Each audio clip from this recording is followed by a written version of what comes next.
BNP 2018 সালের পরে মামলা মোকদ্দমায় জড়িত হয়েছিলেন, প্রত্যেকটি মামলা মোকদ্দমার অর্থ জুগিয়েছে আজকের এই দুলাল চৌধুরী।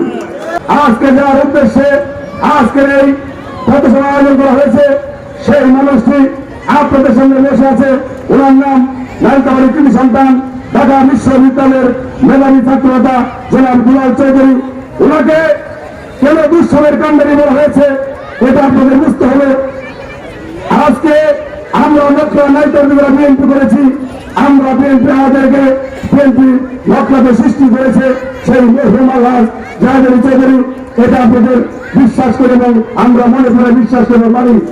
সংগ্রামী সাথে বন্ধুরা আমার, আপনারা সকলেই জানেন 1918 সালে যে জাতীয় সংসদ নির্বাচন অনুষ্ঠিত হয়েছিল, সেই জাতীয় সংসদ নির্বাচন অনুষ্ঠিত হওয়ার পরে আলহাজ জাহাঙ্গীর চৌধুরীর সুযোগ্য সন্তান জনাব ইঞ্জিনিয়ার ফাহিম চৌধুরী আর নালিতাবাড়ির মানুষের সাথে কোনো যোগাযোগ রাখে নাই। বন্ধুরা আমার, যখন যোগাযোগ রাখে নাই তখন নালিতাবাড়ির মানুষ, আমরা যারা রাজনীতি করি, আমরা যারা সক্রিয় রাজনীতি করি, আমরা সেদিন জেল জুলুম মামলা ঘুরিয়া বিভিন্ন ভাবে আমরা দিশা হয়েছিলাম। বন্ধুরা আমার, সেদিন আজকে যে প্রধান অতিথি, আজকে দুঃসময়ের কাণ্ডারি নালিতাবাড়ির গরিব মেহনতি মানুষের পাশে উনি দাঁড়িয়েছিলেন।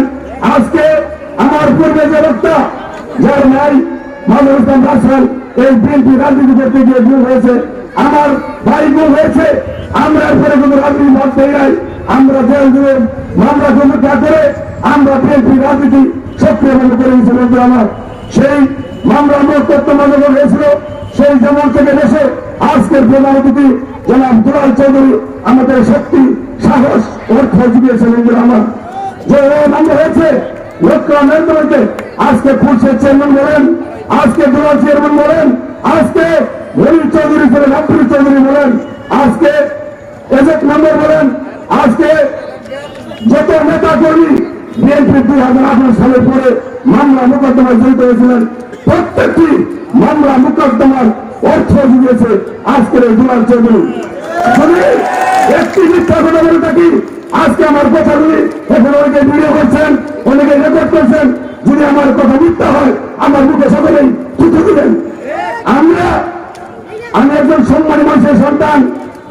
আজকে আমরা বিশ্বাস করি যে মানুষটি একজন মানুষ উপকার করে, তার উপকার পরে পরে যে বেইমানি করে, সেই বেইমানির বিচার সেই আল্লাহ তাআলা কিয়ামতের দিন স্বয়ং নিজে হাতে করবে।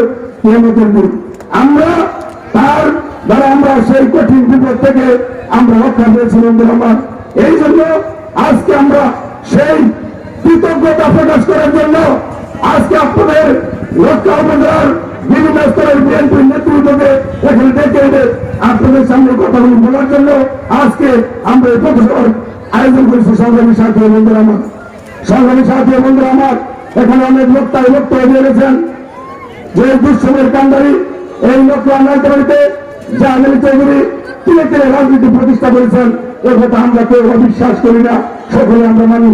কিন্তু তার সন্তান 2018 সালের পরে আমরা বিএনপি যারা করি, আপনাদের গ্রামে আছেন, আপনাদেরকে যোগাযোগ করেন নাই, আপনারা জানেন না। আমরা যারা জেল খেটেছি, আমরা যারা যুবদের নেতাগিরি করি, আমরা যারা শহর যুবদের নেতাগিরি করি, আমরা বিভিন্ন সময় সেই ইঞ্জিনিয়ার ফাহিমের সাথে যোগাযোগ করার চেষ্টা করেছি, আমাদের ফোন করতে ধরে নাই। আমরা লক্ষ্য থেকে সেই জামানে যখন ফোন করেছি, দুলাল চৌধুরীর সাথে হতে ফোন রিসিভ করে বলেছে তোমাদের পাশে আমি আছি, নালিতাবাড়ির বিএনপির সকলের পাশে আমি আছি, এবং উনি বাস্তবে তা প্রমাণ দিয়েছেন। বন্ধুরা আমার, আজকে আপনারা বিএনপি করেন, আমি বিশ্বাস করি আপনাদের যে কোনো বিপদে আপদে, যে কোনো গরিব মানুষের বিভিন্ন সাহায্যের প্রয়োজন হলে আমরা আজকে এখানে আপনাদের সামনে উচ্চ কণ্ঠে ভাষণ দিচ্ছি, আমাদের কাছে দ্বারস্থ হবেন। আমরা আপনাদের সেই দুঃখ কষ্টের কথা, আপনাদের সেই অভাবনের কথা জনাব দুলাল চৌধুরীর সাথে আলোচনা করে আমরা সেগুলি সমাধান করে দেবো ইনশাআল্লাহ। আমি আপনাদের যেটুকু বলা আপনাদের সকলের জন্য আমরা আপনাদের ব্যবস্থা করেছি। আমাদের মিটিং হয়তো 15 থেকে 20 মিনিট চলবে, একটু কষ্ট করে সহ্য করে সকলের জন্য আমরা আপনাদের ব্যবস্থা করেছি। আমরা আপনার লাঞ্চ করে দেবেন।